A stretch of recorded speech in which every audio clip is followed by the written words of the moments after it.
eu gostaria de destacar algumas questões, algumas sugestões, alguns pontos de reflexão para que a gente possa transformar processos que normalmente são mais superficiais e de uma simples conscientização ecológica em processos de formação de sujeitos críticos, sujeitos comprometidos, sujeitos coletivos, e sujeitos que compreendam a profundidade e a complexidade das questões de sustentabilidade do nosso território.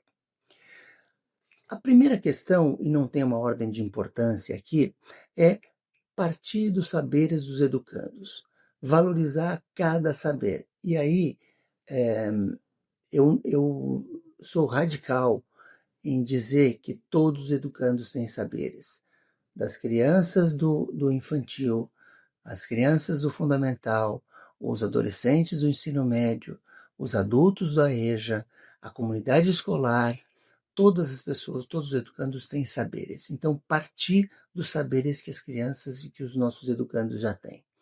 A segunda questão é partir da realidade local, partir da experiência, partir da dinâmica real que acontece nos territórios.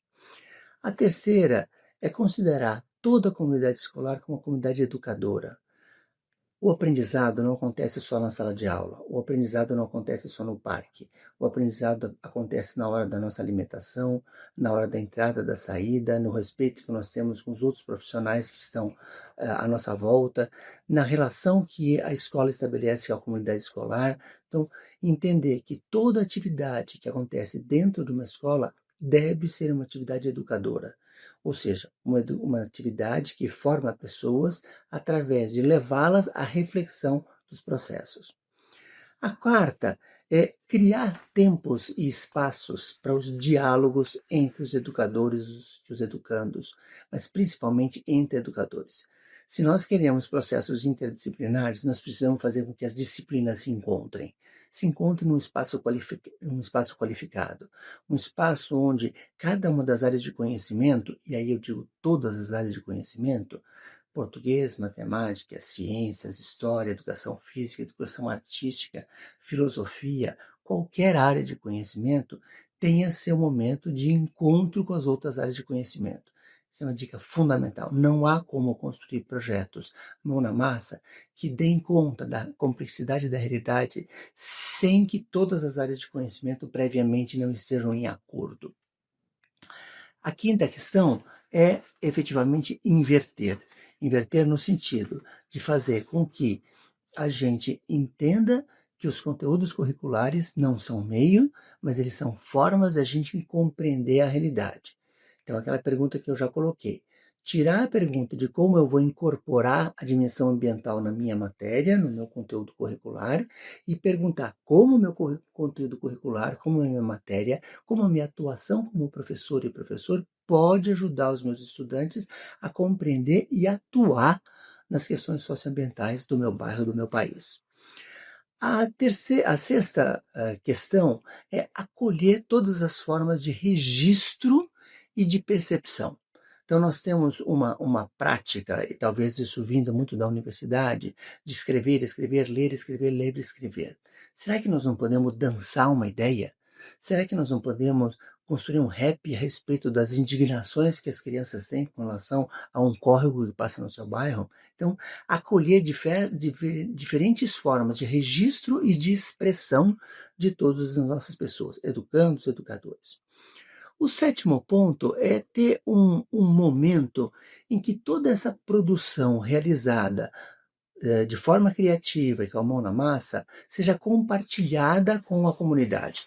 Então, a gente pode chamar de feiras de ciências, a gente pode chamar do nome que a gente quiser, mas é importante que haja um momento em que essa produção toda saia da sala de aula, saia do âmbito escolar e vá para o território ou acolha o território dentro do seu âmbito escolar, para que a gente tenha momentos de compartilhar, né? Estabelecer um diálogo bastante sincero e aberto a partir das pesquisas e dos projetos que foram realizados.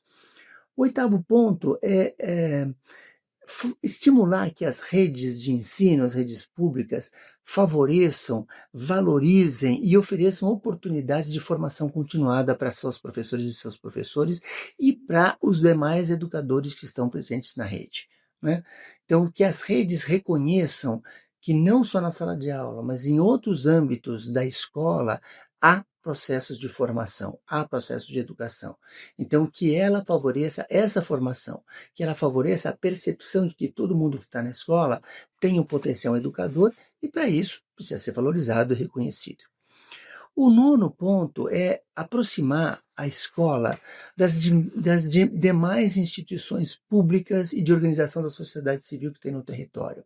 São inúmeros projetos bastante bem-sucedidos, nos quais escola, centro de saúde, centros de assistência social, organizações não governamentais, até delegacias de ensino, trabalham em conjunto para pensar o território como um todo.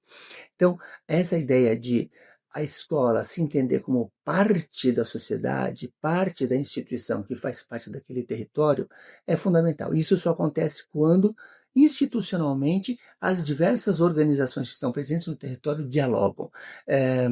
Como, por exemplo, a criação de fóruns intersetoriais. Fóruns onde diversas instituições que atuam no território, além das próprias pessoas, sentem periodicamente para conversar sobre o bairro.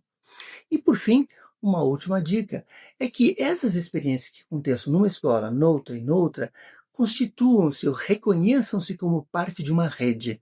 Então, as redes de ensino, os órgãos públicos, deveriam estimular que houvesse trocas de experiências, ou às vezes de estudantes, de professores, que permitam que a gente conheça outras experiências que têm a mesma natureza que a nossa. Qual é a natureza? É parar para pensar na sustentabilidade da vida nossa e ver como a gente pode compreender e atuar nessas questões da insustentabilidade, nas questões ambientais, através da formação de pessoas, que isso é o que nos une, né?